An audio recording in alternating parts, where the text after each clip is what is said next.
तो आज की इस वीडियो में हम एक्सरसाइज 8.1 के जो एक्स्ट्रा क्वेश्चन आपको दिए गए थे करने के लिए उनके जो सॉल्यूशंस हैं उनको देखेंगे।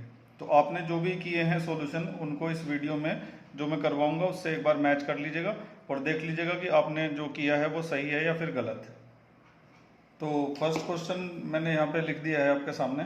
2016 में ये सवाल आया था बोर्ड के पेपर में और काफ़ी इम्पोर्टेंट भी है। हमारी एक्सरसाइज 8.1 का जो क्वेश्चन नंबर 10 है उसके जैसा है ये, ठीक है। तो इसमें लिखा है कि in triangle P Q R right angled at Q. एक ट्राइंगल है पी क्यू आर जो क्यू पर क्या है, राइट एंगल्ड है। तो क्यू पे 90 डिग्री का एंगल बना देंगे। बाकी पी और आर को कहीं भी लिखा जा सकता है। क्यू आर की लेंथ है 3 centimetre and P R minus P Q is equal to 1 centimetre. इसे यहाँ पे लिख देते हैं, P R minus P Q is equal to 1 centimetre. Determine the values of sine R. हमें किसकी वैल्यू निकालनी है, साइन आर की। कॉस आर की वैल्यू निकालनी है। इसके अलावा किसकी वैल्यू निकालनी है हमें, टेन आर की, ठीक है। तो हम जानते हैं कि साइन का फॉर्मूला होता है परपेंडिकुलर अपॉन हाइपोटेन्यूज, यानी कि जब हम साइन आर की वैल्यू निकालेंगे तो एंगल के सामने वाला परपेंडिकुलर की जरूरत पड़ेगी, यानी कि क्यू पी की जरूरत पड़ेगी हमें। और ये क्या लिखा हुआ है, हाइपोटेनियस, और हाइपोटेनियस की जरूरत भी हमें पड़ेगी। ना तो हमारे पास हाइपोटेनियस है और ना ही हमारे पास परपेंडिकुलर है, ठीक है। तो हाइपोटेनियस की जो लेंथ है वो क्या है, पी आर है। तो अगर हमें साइन आर निकालना है तो उसके लिए क्यू पी और पी आर दोनों साइडों की लंबाई की जरूरत पड़ेगी, और इन दोनों साइडों की लंबाई हम निकालेंगे ये जो दिया गया है इसकी हेल्प से। तो इसकी हेल्प से कैसे निकाल सकते हैं, मान लेते हैं कि ये वाली जो साइड है ये क्या है, x है, ठीक है। ऐसा हमने क्वेश्चन 10 में भी माना था। तो अगर पी क्यू एक्स हो जाएगा तो उसको हम यहाँ पे पुट कर देंगे, लिखेंगे now P R minus P Q की जगह x आ जाएगा इज इक्वल टू 1, फिर x उधर जाके क्या हो जाएगा प्लस, तो 1 प्लस एक्स आ जाएगा, ठीक है। तो ये पी आर की लेंथ आ गई। तो ये जो पी आर आपको दिखाई दे रहा है इसकी जगह पे हम क्या लिख देंगे, 1 प्लस एक्स, ठीक है। और पी क्यू को हमने कितना मान लिया था, पी क्यू को हमने एक्स मान लिया था। और अब हम इस राइट ट्राइंगल के अंदर क्या करेंगे, पाइथागोरस अप्लाई कर देंगे जिससे हमें एक्स की वैल्यू मिल सके, ठीक है। तो लगाते हैं पाइथागोरस, लिखेंगे in right triangle P Q R. Right triangle P Q R के अंदर पी आर का square is equal to P Q का स्क्वायर प्लस क्यू आर का स्क्वायर, ठीक है। पी आर की जगह पर क्या आ जाएगा, 1 प्लस एक्स का होल स्क्वायर, पी क्यू की जगह क्या आ जाएगा, एक्स स्क्वायर, क्यू आर की जगह क्या आ जाएगा, 3 का स्क्वायर, ठीक है।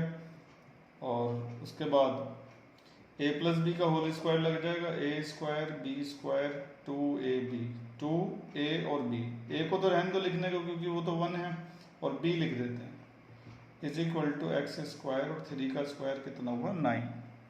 एक्स स्क्वायर से एक्स स्क्वायर क्या हो गया, कैंसिल, 1 उधर जाके 9 में से क्या हो जाएगा माइनस, ठीक है। और इधर बचा है 2x, 1 9 में से जाके माइनस हुआ तो 8, और 2 से 4 टाइम कैंसिल, तो x की वैल्यू कितनी आ गई, 4 आ गई, ठीक है।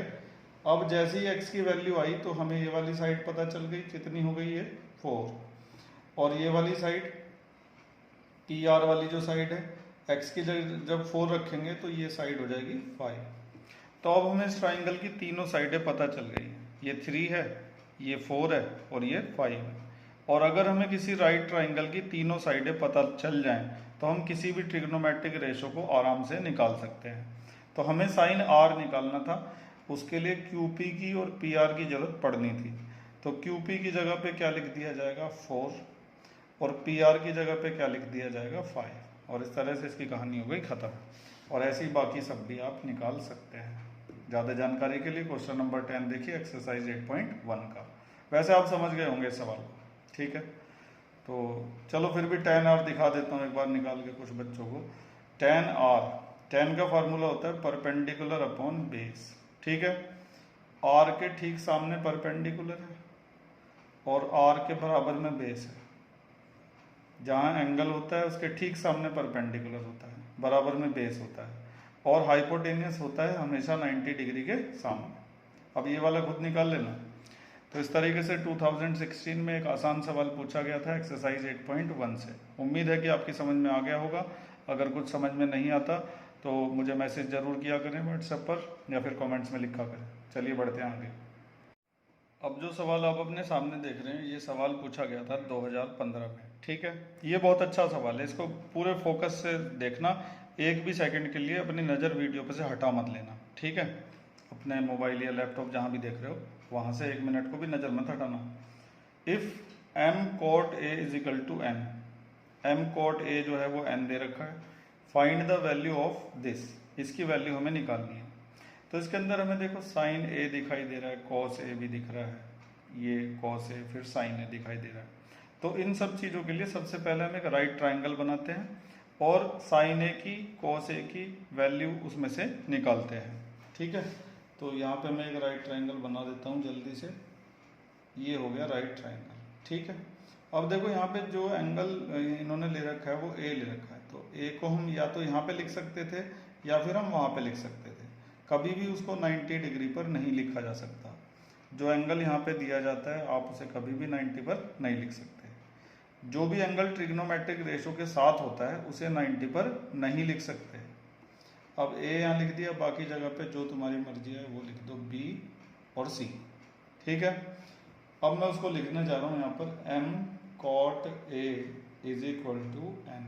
ठीक है, m को डिवाइड में ले जाएंगे, ऐसा हमने एक्सरसाइज 8.1 में 2-3 बार किया था, चला गया डिवाइड में। अब कोट का फार्मूला याद करो, क्या होता था, बेस अपॉन परपेंडिकुलर। ठीक है, एंगल कौन सा है, a, ये रहा एंगल है। एंगल a का परपेंडिकुलर कौन है, BC, और परपेंडिकुलर यहाँ से कितना पता चल रहा है, n। ठीक है, और बेस जो है वो कितना है, n है। ठीक है, अब हमें वहाँ पे किसकी जरूरत पड़ेगी, साइन a की। अब अगर साइन a चाहिए ना तो उसके लिए जो फार्मूला होता है साइन a निकालने का, यहाँ पे देखिए साइड में साइन का फार्मूला होता है परपेंडिकुलर अपॉन हाइपोटेनियस।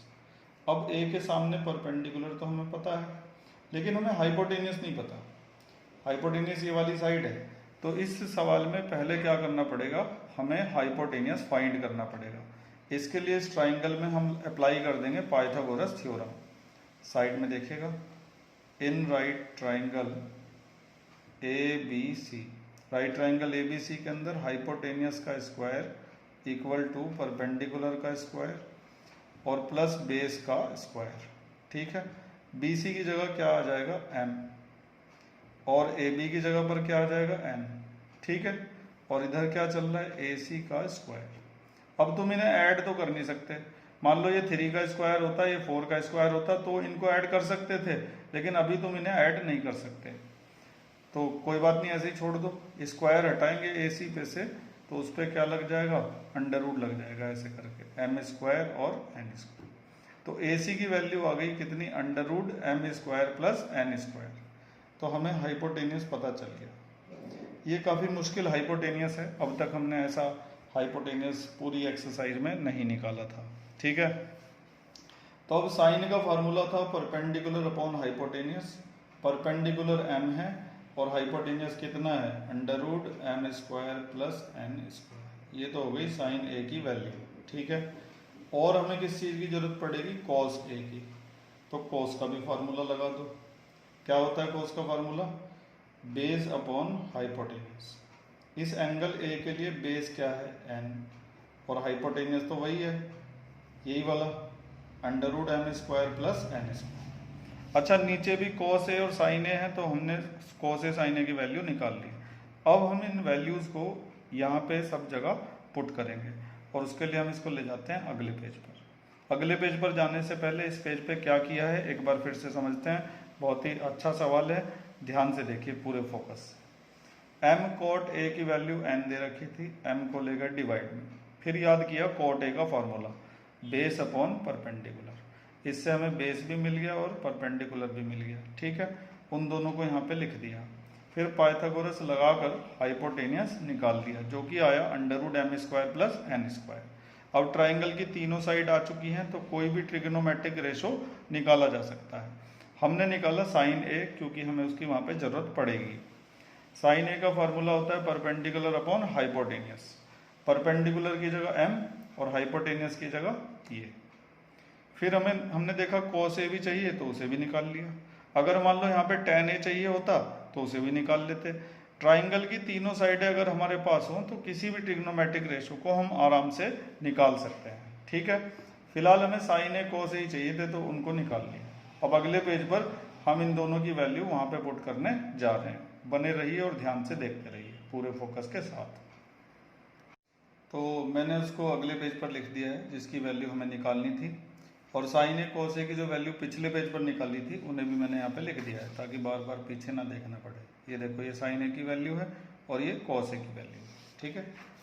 अब हम इन वैल्यूज़ को यहाँ पे सब्स्टिट्यूट करेंगे 4 जगह पे, जहाँ जहाँ साइन ए cos A लिखा हुआ हमें दिखाई दे रहा है। तो m लिख दिया और m के बराबर में साइन A की जगह उसकी वैल्यू रख दी m/√m² plus n² minus n। अब रखी जाएगी cos A की वैल्यू। cos A की वैल्यू क्या है, n/√m² प्लस n², ठीक है।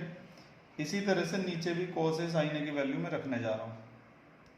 तो इस तरह से हमने sin A cos A sin A सबकी वैल्यू रख दी 4 जगह पे, ठीक है। अब इसके बाद क्या होगा, इतनी बड़ी बड़ी वैल्यू देख के घबराने की कोई ज़रूरत नहीं है। ये सवाल भी बड़े आराम से हो जाएगा, डरने की बिल्कुल ज़रूरत नहीं। अगर डर गए तो कुछ नहीं सीख पाओगे, ठीक है। जिस चीज़ से डर लगता है उसकी ज़्यादा से ज़्यादा प्रैक्टिस किया करो, आसान हो जाएगी। अब देखो m की मल्टीप्लाई m में हो गई तो क्या आ जाएगा m², और नीचे क्या है √m² प्लस n²। n की मल्टीप्लाई n में होके n² और नीचे क्या है √m² प्लस n², और नीचे भी यही काम करना है। तो इस तरह से n की मल्टीप्लाई n में होके n² आ गया, m की मल्टीप्लाई m होके m² आ गया, बाकी सब ऐसे ही रहा। अब अगला स्टेप जरा बड़े ध्यान से देखिएगा आप लोग। इसके बाद क्या किया जाएगा कि एलसीएम ले लिया जाएगा। ऊपर भी एलसीएम आएगा, ये √m² प्लस n²। एक लंबी सी लाइन खींचेंगे, ऊपर एलसीएम आ जाएगा √m² प्लस n², और उसके ऊपर आएगा m² माइनस n²। नीचे भी एलसीएम आ जाएगा, क्या √m² प्लस n², और उसके ऊपर क्या आएगा n² प्लस m²। कंफ्यूज मत हो जाना, n² वही चल रहा है, फोकस से देखो। इसके बाद देखो ये और ये एक जैसे है ना, तो ये कैंसिल हो जाएंगे। तो ऊपर क्या बचेगा m² माइनस n², और नीचे क्या बचेगा m² प्लस n²। मैंने क्या करा ना, m को आगे लिख दिया अल्फ़ाबेटिकल ऑर्डर के हिसाब से। वैसे तो कुछ नहीं फर्क पड़ता, आप इसको आगे लिखो या उसको आगे लिखो। तो काफ़ी अच्छा सवाल था जो कंप्लीट हो चुका है, इसके आगे कुछ नहीं कर सकते। हाँ, अगर ये दोनों एक जैसे होते तो हम इन्हें काट देते और आंसर 1 आ जाता, लेकिन अभी तो यही रहेगा। एक बार फिर से पूरे सवाल को देख लेते हैं। तो सवाल ये था कि, अच्छा ये तो मैंने तुम्हें समझा दिया था, कोई नहीं, एक बार फिर देख लो। m को डिवाइड में ले गए, बेस और परपेंडिकुलर पता चल गए, उनको लिख दिया, और इन दोनों की मदद से पाइथागोरस लगा के हाइपोटेनियस निकाल दिया। तीनों साइड आ गई, तो फिर यहाँ पे इस्तेमाल होने वाले जो ट्रिग्नोमेट्रिक रेशो हैं उनको भी निकाल दिया फार्मूला लगाकर, ठीक है। और फिर इनकी जो वैल्यूज़ निकाली उनको यहाँ पे हमने पुट कर दिया अगले पेज पर ले जाकर। फिर सॉल्व करते रहे, बस सिंपल कैलकुलेशन चली और इजीली वो हो गया। उम्मीद है कि आप इस अच्छे सवाल को समझ गए होंगे। ये सवाल आया था 2015 में, इसी टाइप के सवाल आगे भी आ सकते हैं, ठीक है। आगे बढ़ते हैं। अब ये जो सवाल आपके सामने लिखा हुआ है क्वेश्चन नंबर 3, मैं नहीं समझता कि इससे इम्पोर्टेंट कोई सवाल 8.1 एक्सरसाइज में हो सकता है। ये सवाल हमारी बुक जो है NCERT उसका एग्जाम्पल नंबर 2 है, बहुत ही ज़्यादा इम्पोर्टेंट है। और इसी के जैसा सेम जो क्वेश्चन है 8.1 का क्वेश्चन नंबर 6 भी है। तो अगर आपने इस सवाल को अच्छी तरह से समझ लिया तो आपका ये वाला जो सवाल है ये भी क्या हो जाएगा, क्लियर हो जाएगा, ठीक है। तो सवाल ये है कि if B and Q are acute angles such that sin B is equal to sin Q, then prove that angle B is equal to angle Q। B और Q दोनों क्या हैं, एक्यूट एंगल्स हैं, ठीक है। और साइन B किसके equal है, साइन Q के। तो प्रूव करो कि एंगल B किसके इक्वल हो जाएगा, एंगल Q के। अब इस सवाल में दिक्कत ये है सबसे बड़ी कि यहाँ पे ये एक्सप्लेन नहीं किया गया कि एंगल बी और क्यू जो हैं वो सेम ट्राइंगल के एंगल हैं या फिर दो अलग अलग ट्राइंगल्स के एंगल हैं। जब आप एग्जाम्पल देखेंगे अपनी किताब का तो वहाँ पे दो अलग अलग ट्राइंगल फिगर में बनाए हुए हैं। तो अगर हम इस सवाल को सिंगल ट्राइंगल लेके कैलकुलेट करते हैं तो ये बहुत ही इजीली 2 या 4 स्टेप में ख़त्म हो जाएगा। लेकिन अगर हम इसमें दूसरा केस भी ले लेते हैं, हम मान लेते हैं कि एंगल बी किसी और ट्राइंगल का है और एंगल क्यू किसी दूसरे ट्राइंगल का है, तब ये सवाल थोड़ा सा कॉम्प्लिकेटेड हो जाता है। तो हम इस सवाल को दोनों तरीके से करके देखेंगे और एग्जाम में मार्क्स, जितने मार्क्स का सवाल होगा उसी बेस पर इसको किया जाएगा। मान लो कि 2 नंबर का सवाल आता है, तब आप इसे सिर्फ एक ट्राइंगल लेके ही करेंगे।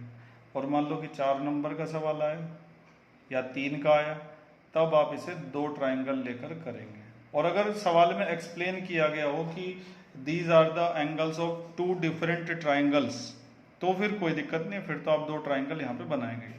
तो आप इस एग्जाम्पल को दोनों तरीके से देखेंगे।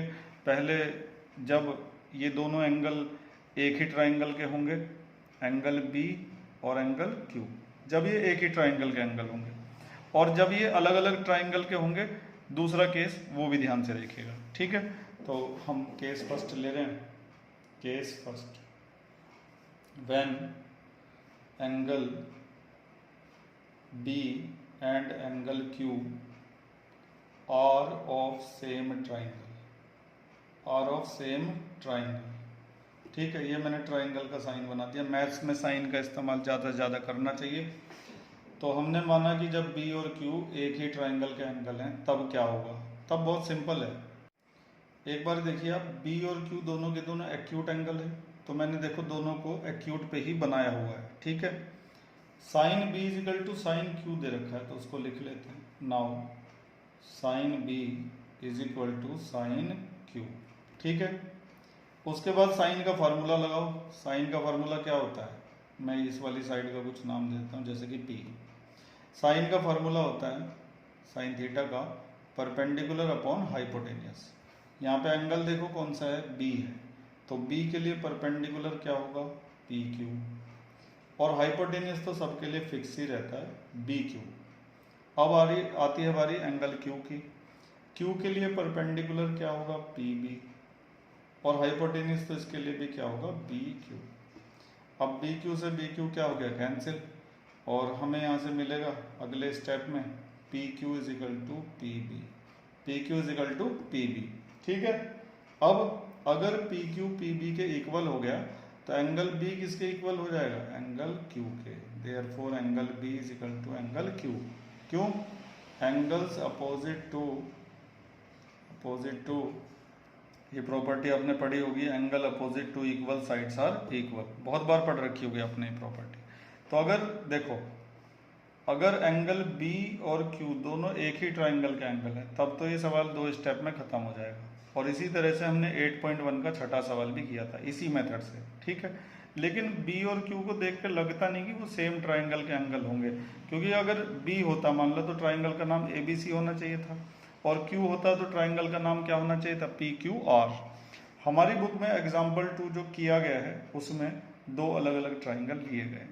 तो हमने क्या किया ना, हमने इसमें दोनों केस करके दिखा दिया। केस फर्स्ट भी ले लिया जब ये दोनों एक ही ट्राइंगल के एंगल होंगे, और अब हम केस सेकंड करने जा रहे हैं जब ये दोनों एंगल अलग अलग ट्राइंगल्स के एंगल होंगे, ठीक है। आगे बढ़ते हैं, चलिए खैर। तो अब अगले पेज पर मैंने 2 ट्राइंगल बना दिए हैं और यहाँ पे लिख दिया है case second, when B and Q are of different triangles, ठीक है। एंगल बी और एंगल क्यू जो हैं वो दोनों अलग अलग ट्राइंगल्स के अंदर होंगे। हम मान लेते हैं कि एंगल बी तो इस वाले ट्राइंगल का एक्यूट एंगल होगा और एंगल क्यू जो है वो उस वाले ट्राइंगल का एक्यूट एंगल होगा। इस ट्राइंगल का पूरा नाम लिख देते हैं, ए बी और सी, और इसका नाम क्या लिखना चाहिए हमें? पी क्यू और आर, ठीक है। दोनों के दोनों क्या है? Right triangle. तो पिछला जो केस था उसमें हमने एंगल बी और एंगल क्यू एक ही ट्राइंगल के लिए थे, ये देखो, ठीक है ना। पिछला केस था केस फर्स्ट, यहाँ पे लिखा था when angle B and angle Q are of same triangle. लेकिन अब एंगल बी और क्यू अलग अलग ट्राइंगल के अंदर ले रखे। तो अब ये सवाल ना थोड़ा सा लेंथी हो जाएगा और थोड़ा सा कॉम्प्लिकेटेड भी होगा, लेकिन अगर आप सही से समझेंगे तो आपको सब चीज़ें काफ़ी आसान लगेंगी। तो शुरू करते हैं। तो हमें दे रखा है कि साइन बी जो है वो किसके इक्वल है, साइन क्यू के। ये दिया हुआ है क्वेश्चन में, इसके साइड में लिख देते हैं यहाँ पे गिवन।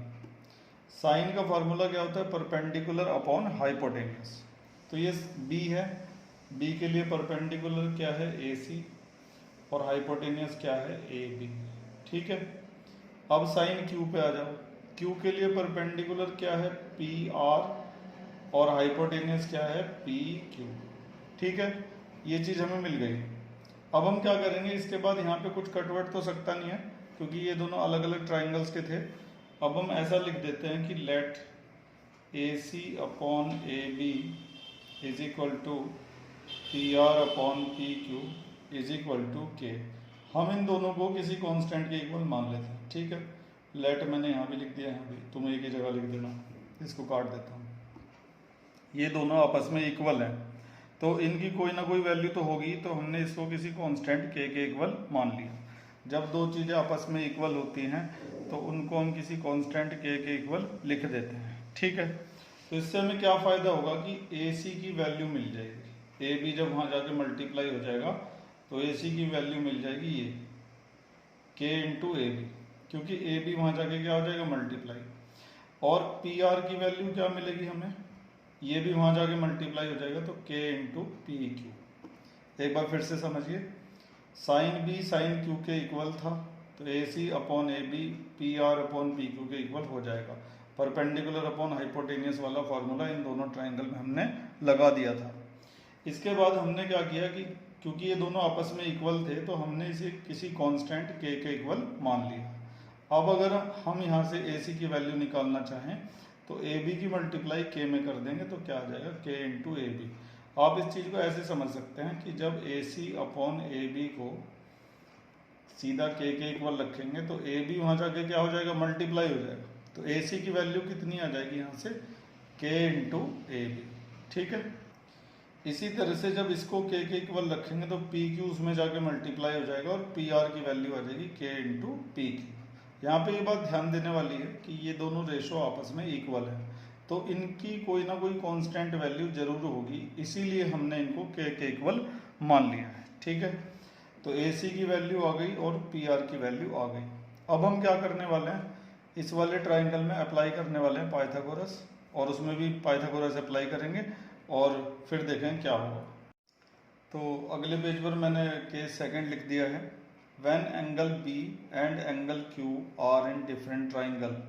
एंगल बी और क्यू जो है अब अलग अलग ट्राइंगल्स के अंदर हम लेंगे। पिछली बार हमने इन दोनों एंगल्स को एक ही ट्राइंगल में लिया था और काफ़ी इजीली सवाल को कर दिया था, लेकिन इस बार दोनों एंगल्स को अलग अलग ट्राइंगल्स के अंदर लिया जाएगा। अब इस ट्राइंगल का पूरा नाम लिखना है हमें, तो यहाँ पर हम ए लिख देते हैं, ए बी और सी। और क्यू वाले के साथ में क्या लिखेंगे, पी क्यू और आर। ठीक है, तो केस सेकंड में एंगल बी और एंगल क्यू को अलग अलग ट्राइंगल के अंदर लिया गया है। दोनों के दोनों जो ट्राइंगल हैं वो राइट ट्राइंगल हैं। ठीक है, अब फिर से लिखते हैं because sine B equal to sine Q. ये हमें दे रखा है क्वेश्चन में पहले से, sine B equal to sine Q. एक बार देख लीजिए आप, ये क्वेश्चन में गिवन है sine B equal to sine Q. ठीक है, अब अगर साइन बी साइन क्यू के इक्वल है तो इस वाले ट्राइंगल में देखो जरा, साइन का फार्मूला क्या होता है, परपेंडिकुलर अपॉन हाइपोटेनियस। तो साइन बी के लिए परपेंडिकुलर क्या है, ए सी, और हाइपोटेनियस क्या है, ए बी।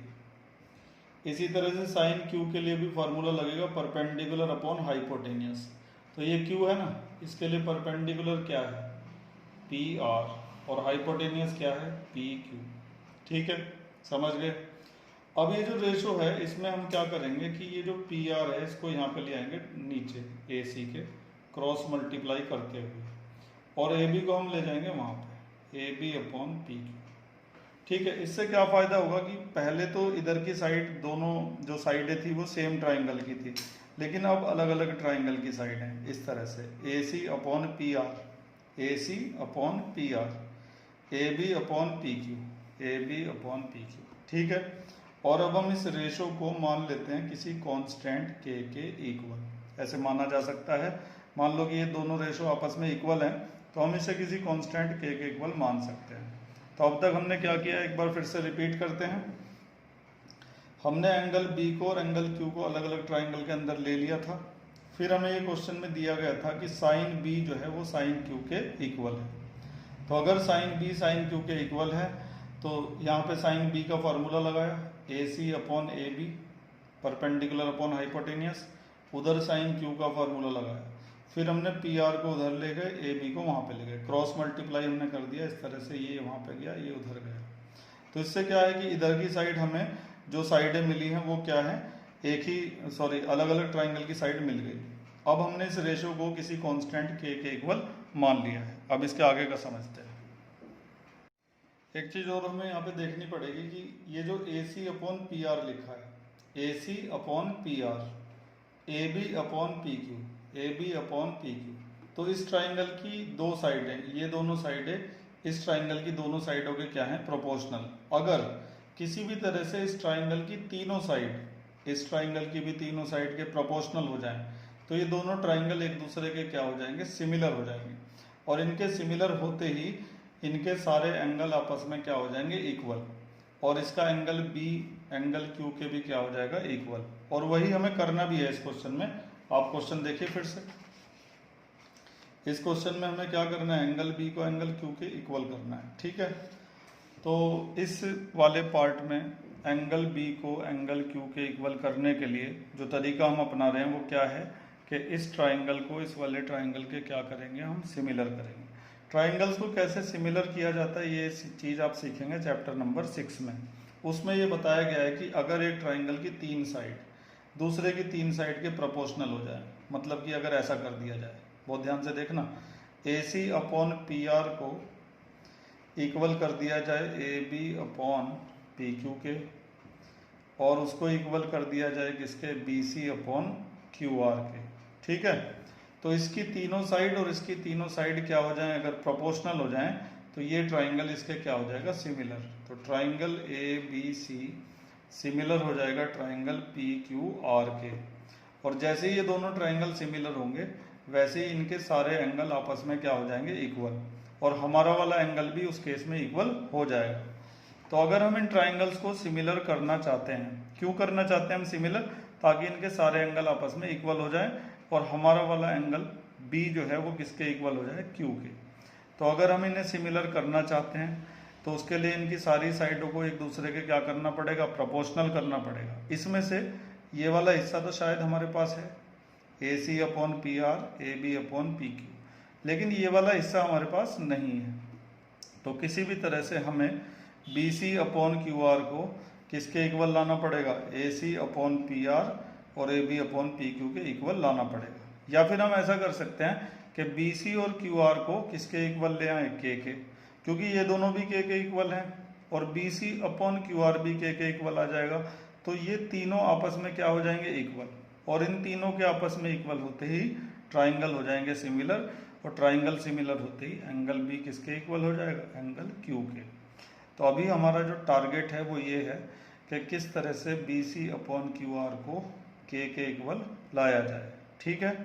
अब कैसे लाएंगे जरा ध्यान से समझिएगा। अगर हम इसको के इक्वल रखें तो इससे हमें ए सी की वैल्यू मिलेगी, देखो क्या, ये पी आर जो है के में जाके मल्टीप्लाई हो जाएगा, वैल्यू मिल जाएगी के पी आर। इसी तरह से A B upon P Q के इक्वल है, पी क्यू भी के में जाके मल्टीप्लाई हो जाएगा, तो ए बी की वैल्यू क्या मिलेगी, के पी क्यू, ये मिल जाएगी, ठीक है। अब अगर आप इस ट्राइंगल को देख रहे हैं ध्यान से, राइट ट्राइंगल को, तो इसकी एक साइड ए सी हमारे पास है, दूसरी साइड है ए बी, ये वाली, वो भी हमारे पास है, ठीक है। लेकिन तीसरी साइड बी सी हमारे पास नहीं है। बी सी की क्या वैल्यू है हमें नहीं पता। तो हम इसमें क्या करेंगे, इस ट्राइंगल में पाइथागोरस अप्लाई करके बी सी का पता लगाते हैं, देखते हैं कि बी सी क्या है। तो पाइथागोरस हम इसमें लगाने जा रहे हैं अगले पेज पर।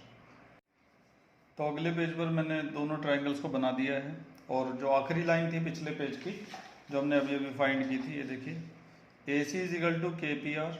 कैसे, जब पी आर उसमें जाके मल्टीप्लाई हो जाएगा तो ए सी की वैल्यू क्या आ जाएगी, के पी आर। ऐसी ए बी की वैल्यू क्या आएगी, के पी क्यू। इन वैल्यूज़ को मैंने यहाँ पे लिख दिया, और हम इस ट्राइंगल में पाइथागोरस लगा रहे हैं, और लगा के क्या निकालेंगे, बी सी निकालेंगे। ऐसे ही दूसरे वाले ट्राइंगल में भी पाइथागोरस लगाएंगे और क्या निकालेंगे, आर क्यू निकालेंगे। क्योंकि ये दोनों साइड ना हमारे पास है नहीं, इनका रेशो हमें फाइंड करना है।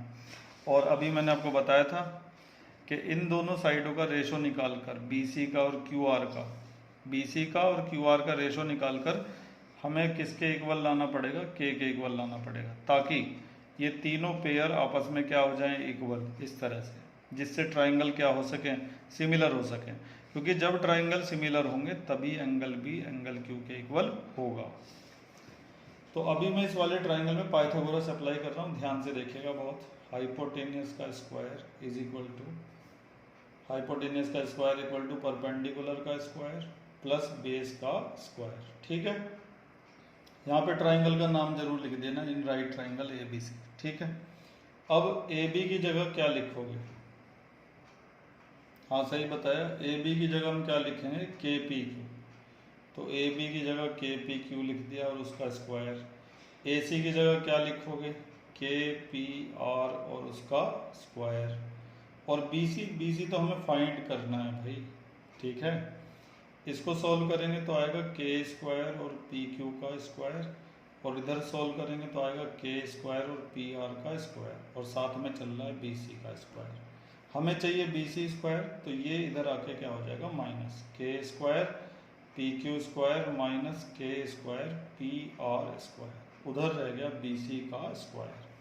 ठीक है, अब BC से स्क्वायर हटाएंगे तो इस पूरे पे अंडर रूट लग जाएगा, लेकिन उससे पहले यहाँ से हम कॉमन निकालेंगे K स्क्वायर, अंदर बचेगा PQ square minus PR square. ठीक है, equal to BC square, square हटाएंगे तो अंडर रूट लग जाएगा पूरे के ऊपर, K square into PQ square minus PR square is equal to BC।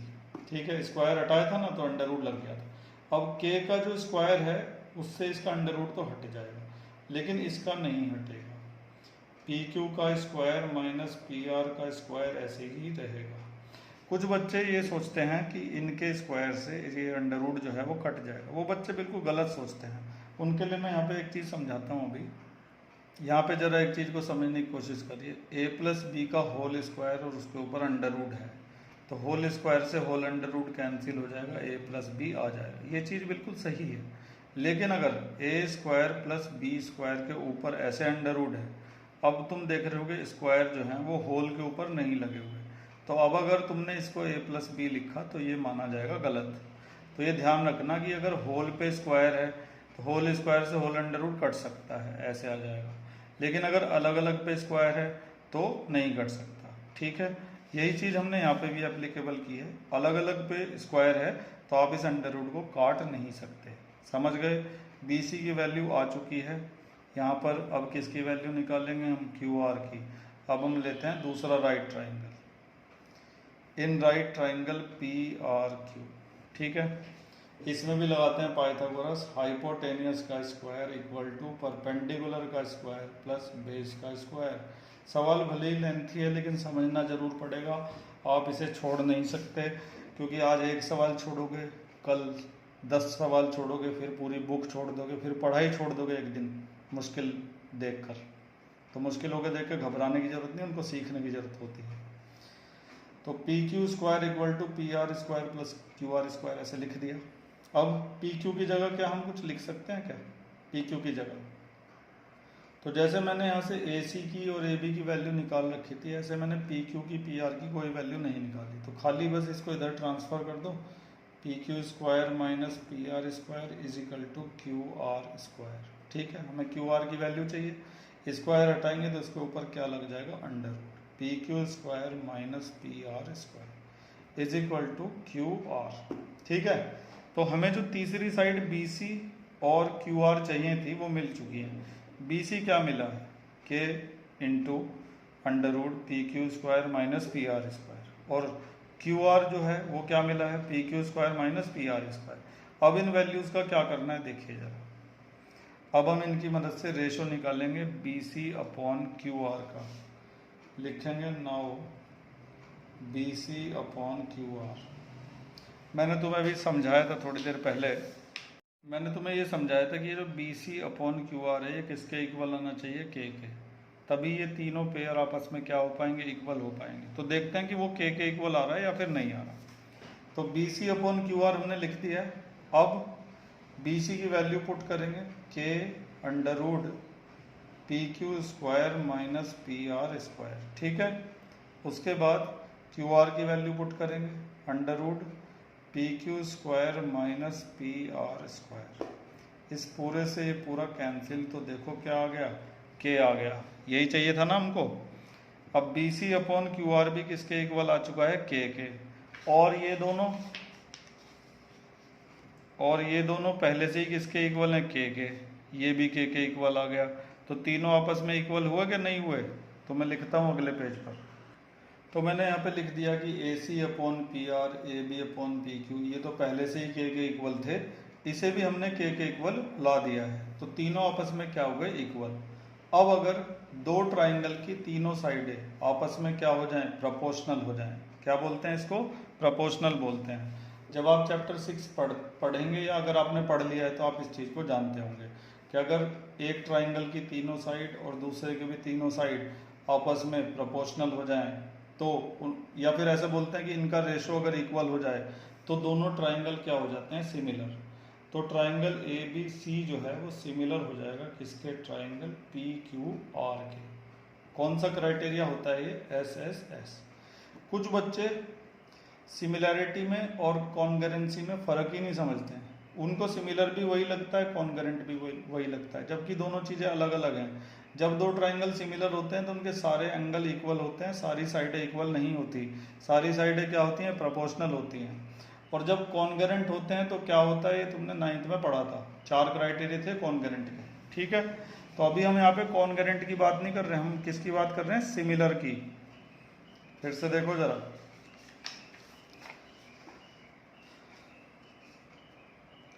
जब दो ट्राइंगल सिमिलर हो जाते हैं तो उनके सारे एंगल आपस में क्या हो जाते हैं, इक्वल। साइडें इक्वल नहीं होती।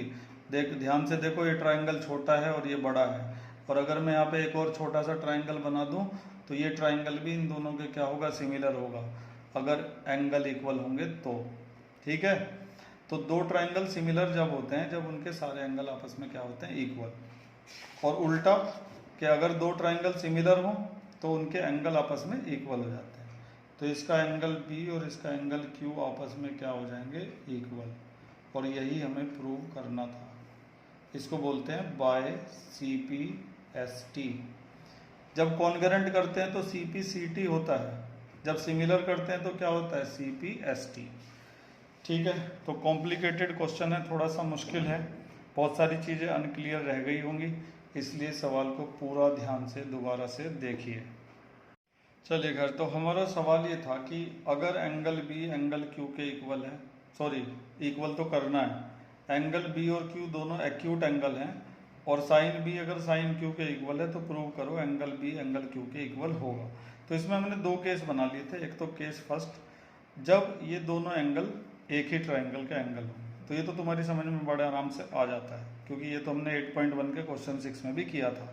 लेकिन अगर ये दोनों एंगल अलग अलग ट्राइंगल में होंगे तब क्या होगा, ये चीज़ समझने वाली थी।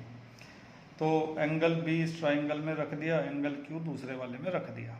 अब अगर एंगल बी को एंगल क्यू के इक्वल करना है तो इस ट्राइंगल को इस वाले ट्राइंगल के क्या करना पड़ेगा, सिमिलर करना पड़ेगा। और इन दोनों ट्राइंगल को सिमिलर करने के लिए इनकी तीनों साइडों को आपस में क्या करना पड़ेगा, प्रोपोर्शनल करना पड़ेगा, एक दूसरे के रेशो इक्वल करना पड़ेगा।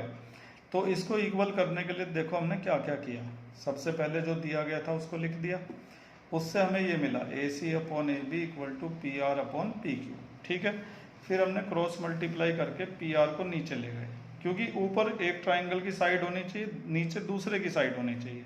अभी क्या था, दोनों साइड एक ही ट्राइंगल की थी, ए सी भी उसी की साइड थी और ए बी भी उसी की साइड थी, तो ये क्रॉस मल्टीप्लिकेशन इसलिए किया गया है। अब ये जो हमें प्रूव करना है ना, ये इसमें से इतना हिस्सा तो हमारे पास आ चुका था, इसे हमने किसके इक्वल मान लिया, के, ठीक है।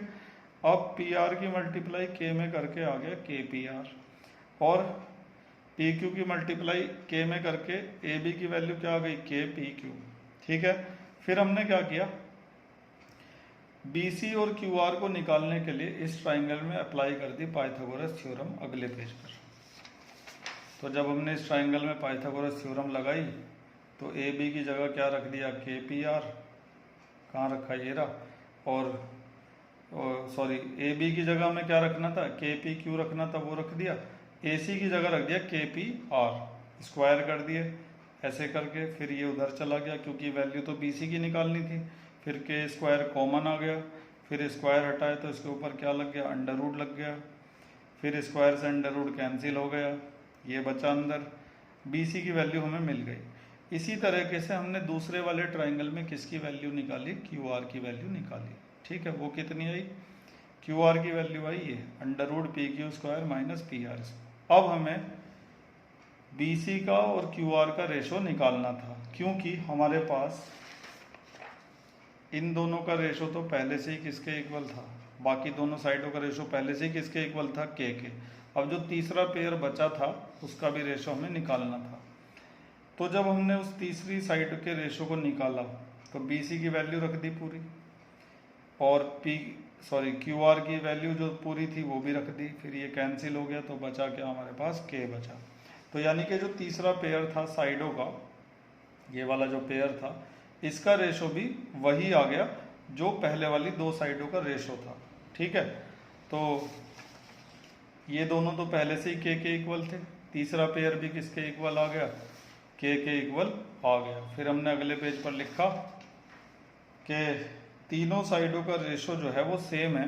इससे पता चलता है कि दोनों ट्राइंगल एक दूसरे के सिमिलर हैं, और जब दो ट्राइंगल एक दूसरे के सिमिलर होते हैं तो उनके कॉरस्पॉन्डिंग एंगल क्या हो जाते हैं, इक्वल हो जाते हैं। एंगल ए पी के इक्वल हो जाएगा, एंगल सी आर के इक्वल हो जाएगा, और एंगल बी क्यू के इक्वल हो जाएगा। हमें जिसकी ज़रूरत थी सिर्फ हमने वो लिख दिया। तो इस सवाल को करने के लिए हमने चैप्टर 6 का सिमिलैरिटी वाला जो कॉन्सेप्ट था, दो ट्राइंगल की सिमिलैरिटी, उसका इस्तेमाल किया है। मैंने आपको समझाने की पूरी कोशिश की है। उम्मीद है कि ये सवाल आपकी समझ में आ गया होगा। फिर भी अगर कोई कमी रह गई है कमेंट्स में ज़रूर लिखा करें। आगे बढ़ते हैं। तो हमारे जो एक्स्ट्रा क्वेश्चन थे काफ़ी अच्छे सवाल थे, और इनमें अभी तक हम 1 2 3 कर चुके हैं, चौथा अभी बाकी है करना, इसको भी करते हैं। लिख लेते हैं इसको अगले पेज पर। ये मैंने पहले से यहाँ पे लिखा हुआ है, क्वेश्चन नंबर 4। ठीक है, इसमें दे रखा है कि साइन थीटा अगर ए अपॉन बी के इक्वल है तो कॉस थीटा किसके इक्वल होगा। हमें 4 ऑप्शन भी दिए हुए हैं, ये देखिए, ये 4 ऑप्शन है। और एनसीईआरटी एग्जाम्पलर का सवाल है। एनसीईआरटी की एग्जाम्पलर बुक काफ़ी अच्छी किताब होती है, अगर आप उसको ख़रीद लें या फिर मोबाइल ऐप में भी आप उसको देख सकते हैं, उससे बड़ी अच्छी आपकी प्रैक्टिस हो सकती है। उससे भी बोर्ड के पेपर में सवाल बहुत आते हैं। तो ये हमारा सवाल है कि साइन थीटा अगर ए अपॉन बी है तो कोस थीटा क्या होगा। तो कोई दिक्कत नहीं है, हम इसके लिए पहले राइट ट्राइंगल बनाएंगे। तो इस सवाल को करने के लिए मैंने राइट ट्राइंगल यहाँ पे बना दिया है। ये 90 डिग्री का एंगल है, और ये जो थीटा दे रखा है या तो यहाँ लिखोगे या वहाँ लिखोगे। ठीक है, तो मैं यहाँ पे थीटा को लिख देता हूँ। अब साइन थीटा जो है, साइन थीटा वो ए अपॉन बी दे रखा है। साइन का फार्मूला होता है परपेंडिकुलर अपॉन हाइपोटेन्यूस। तो थीटा के लिए ये परपेंडिकुलर है, और परपेंडिकुलर की वैल्यू कितनी है, ए, और हाइपोटेनियस ये है, हाइपोटेनियस की वैल्यू कितनी है, बी। अब हम क्या करेंगे कि इस राइट ट्राइंगल में पाइथागोरस अप्लाई करके, अपने पास से नाम लिख दिया हमने A B C, Pythagoras apply करके ये जो तीसरी साइड बची है इसको फाइंड करेंगे। तो यहाँ पे लिखता हूँ मैं, in right triangle A B C. तो right triangle A B C में पाइथागोरस लगाएंगे, ए सी का square equal to A B का स्क्वायर और प्लस बी सी का स्क्वायर। ठीक है, इसके बाद ए बी की जगह पर क्या लिखा जाएगा, ए, और बी सी की जगह पर क्या लिखा जाएगा, कुछ भी नहीं, क्योंकि बी सी तो है ही नहीं हमारे पास।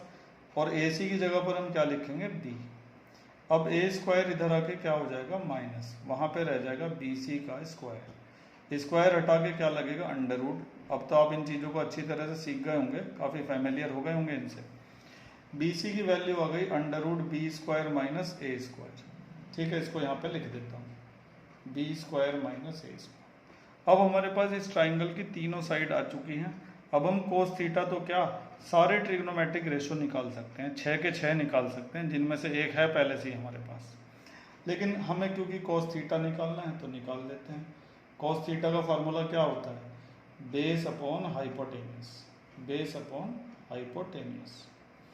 तो बेस कितना है, थीटा के लिए बेस ये है under root B square minus A square, और हाइपोटेनियस कितना है बी।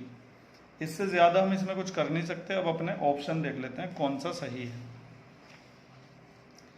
तो ये वाला सही है, B upon under root B square minus A square. अरे नहीं, ये तो गलत है, ये वाला सही है, under root B square minus A square upon B.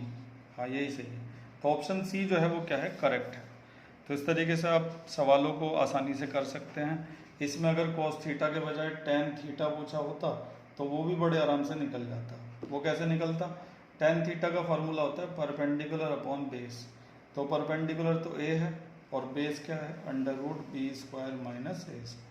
और भी कोई ट्रिग्नोमेट्रिक फंक्शन या रेशो आप निकालना चाहते हैं तो सब निकल जाता, कोसाइक भी निकल जाता, क्योंकि हमारे पास ट्राइंगल की तीनों साइडें हैं। तो अब हमारी एक्सरसाइज 8.1 जो है वो पूरी तरह से कंप्लीट हो चुकी है। अब किसी भी तरह का सवाल आएगा आप आसानी से कर सकते हैं। इसके अलावा आप एक्स्ट्रा किताबें रखिए अपने पास, जैसे RD शर्मा वगैरह, ताकि आप और ज़्यादा से ज़्यादा प्रैक्टिस कर सकें। वैसे जितना मैं करवा रहा हूँ ये सफिशेंट है। चैप्टर ख़त्म होने के बाद भी मैं आपको काफ़ी सारे एक्स्ट्रा क्वेश्चन करवाऊँगा। ठीक है, आज के लिए बस इतना ही। Thank you.